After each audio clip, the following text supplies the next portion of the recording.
Skipper और स्टोवक्राफ्ट दो कंपनियों पर चर्चा होगी। सबसे पहले हमारे साथ जुड़ेगा स्किपर का मैनेजमेंट। 35 साल से इंजीनियरिंग प्रोडक्ट की बड़ी रेंज मुहैया कराने वाली कंपनी पावर डिस्ट्रीब्यूशन और ट्रांसमिशन में देश की लीडिंग कंपनी में से एक होने के साथ साथ ग्लोबल स्तर पर भी अपनी पहचान रखती है। कंपनी के नतीजों की बात करें तो तीसरी तिमाही में आय में करीब 80% का इजाफा है, लेकिन मार्जिन पर थोड़ा सा दबाव है। तो बाकी हर पैरामीटर पर नतीजे अच्छे दिख रहे हैं। मार्जिन क्यों घट रहा है, इस पर चर्चा करेंगे। ऑर्डर बुक की स्थिति कैसी है, एग्जीक्यूशन किस तरह से हो रहे हैं, इन तमाम मुद्दों पर चर्चा करेंगे। और हमारे साथ जुड़ गए हैं स्किपर के डायरेक्टर शरण बंसल। बंसल साहब, बहुत शुक्रिया आपका समय देने के लिए। स्वागत है टीनो स्वदेश पर। सर, पहले नतीजों से ही शुरू कर लेते हैं। मैं आंकड़े देख रहा था, बाकी सब कुछ तो ठीक दिख रहा है, बस यही थोड़ा मार्जिन वाला फिगर लग रहा है कि अच्छा ये कम क्यों हो गया, इस पर प्रेशर क्यों है सर, जरा बता पाएंगे आप? धन्यवाद। एक्चुअली मार्जिन्स पे कोई भी प्रेशर नहीं है हमारे। अगर आप मार्जिन्स पिछले 9 महीने से कंपेयर करें, पिछले साल के 9 महीने से, तो हमारा 9.1% इबिटा मार्जिन था इन 9 ईयर कॉरेस्पॉन्डिंग पीरियड, एंड जो कि इस साल 9.6% हमने डिलीवर किया है। तो डेफिनेटली हमारे मार्जिन्स एनुअलाइज बेसिस पे देखना मच बेटर है। क्वार्टर ऑन क्वार्टर, चूंकि हमारा बिजनेस प्रोजेक्ट सेल से आता है, तो कौन से प्रोजेक्ट किस क्वार्टर में एग्जीक्यूट हो रहे हैं, उसकी वजह से मार्जिन रेंज बाउंड हमारा अप और डाउन रहता है। बट ज्यादा इंपॉर्टेंट है कि एनुअलाइज बेसिस पे हमने अच्छी इंप्रूवमेंट हम डिलीवर कर पाए हैं, और वही इंप्रूवमेंट हम आगे जाके भी हम एक्सपेक्ट कर सकते हैं कंपनी से, क्योंकि जो ओवरऑल ऑर्डर बुक जिस तरह से बढ़ोतरी हुई है, उसके अंदर में पिछले 1.5 साल में हमने देखा है कि पहले हमारा कंपनी का ऑर्डर बुक करीब 2000 करोड़ के आसपास रहता था। अब ये ऑर्डर बुक करीब करीब हमारा 5500 से 6000 करोड़ के बीच में रहने लग गया है। तो इस तरह के मार्केट में, जो कि काफी बॉयंट है डिमांड को लेके, बोथ डोमेस्टिक साइड में भी और इंटरनेशनल साइड में भी, हम एक्सपेक्ट कर सकते हैं कि कंपनी के मार्जिन कंटिन्यूअसली इंप्रूव होते रहेंगे, और आगे जाके आपको और भी इसमें इंप्रूवमेंट की एक्सपेक्टेशन आप रख सकते हैं।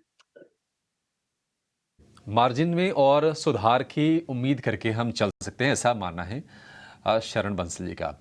बंसल जी, एक और चीज़ बताइए। सर, ऑर्डर बुक जैसे आपने कहा कि पहले 2000 करोड़ की रेंज में थी, अब वो 5-5.5 करोड़ रुपए पर पहुंच गई है। करंट ऑर्डर बुक आपकी अभी कितनी है, ज़रा ये बताइए सर। और ग्रोथ किस तरह की है, अगर आपसे मैं सालाना CAGR टर्म्स में अगर पूछूं तो किस तरह की ग्रोथ है, और वो ऑर्डर आ कहाँ से रहे हैं?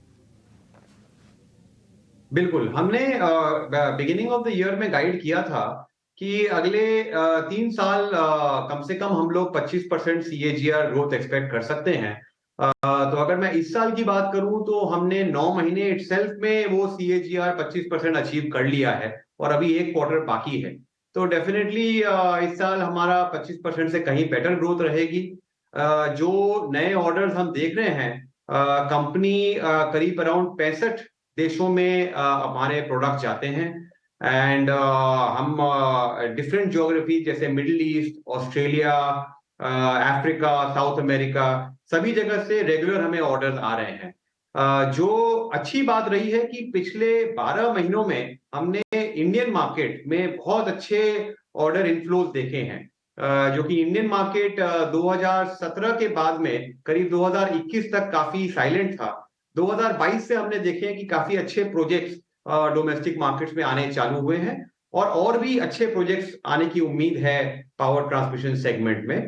इवन हमारा जो दूसरा सेगमेंट है, टेलीकॉम सेगमेंट, वहां भी हम देख रहे हैं कि अच्छे ऑर्डर्स और अच्छे बिजनेस आ रहे हैं, thanks to 4G and 5G networks, जो अलग अलग ऑपरेटर्स उसमें इन्वेस्टमेंट कर रहे हैं। तो ओवरऑल आई थिंक कि मार्केट में अच्छी बॉयंसी है, ऑर्डर्स कंटिन्यूअसली कंपनी को मिलते रहेंगे। इस साल भी करीब हमने 9 महीने में 3100 करोड़ के ऑर्डर हमने सिक्योर किए हैं, और हम एक्सपेक्ट करते हैं कि इस साल भी हम पिछले साल के जैसे 4000 करोड़ प्लस ऑर्डर इनफ्लो पे क्लोज करेंगे।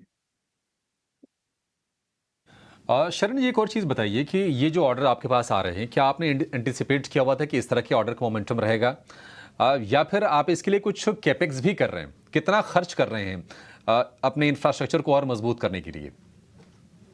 अभी तक हमारी कंपनी सिर्फ मेंटेनेंस केपेक्स और कैपेसिटी डी बॉटलनेकिंग के लिए केपेक्स कर रही थी।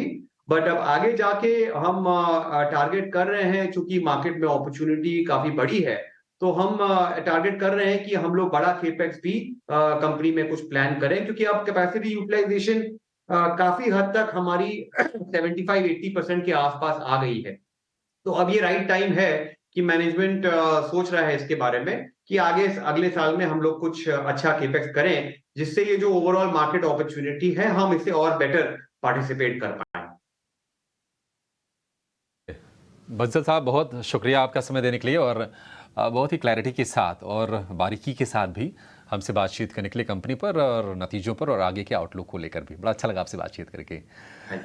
आशीष सर, स्किपर बहुत ही हमने ज़ोरदार हमने रनअप शेयर में देखा है। आप एक व्यू दीजिए, स्किपर के शेयर धारक क्या करें? यहाँ से आप कितनी ग्रोथ देख रहे हैं? अब एक इंजीनियरिंग का एक काफी अच्छा एक प्ले है और मेरे मुताबिक मार्केट में रुझान भी सेक्टर वाइज भी ठीक है और कंपनी के परफॉर्मेंस भी काफी अच्छी है, लगातार अच्छी ग्रोथ दिखा रही है कंपनी और मार्जिन्स भी इम्प्रूव हो रहे हैं और मेरे मुताबिक आगे जैसे मैनेजमेंट ने बताया आगे भी इनके अच्छे प्रोजेक्ट्स चल रहे हैं, तो मेरे मुताबिक तो होल्ड करना चाहिए। 350 का एक टारगेट देके आप इसको होल्ड कर सकते हैं और क्योंकि मार्केट में थोड़ा वीकनेस है तो मैं अभी बाइंग का सजेस्ट नहीं करूंगा, बट अगर मार्केट की वीकनेस के कारण ये 250 से नीचे मिलता है आपको तो फिर फ्रेश बाइंग भी कर सकते हैं। 250 के नीचे अगर मिले तो आप इसमें नई खरीदारी करें, फिलहाल इसको होल्ड करने की सलाह है।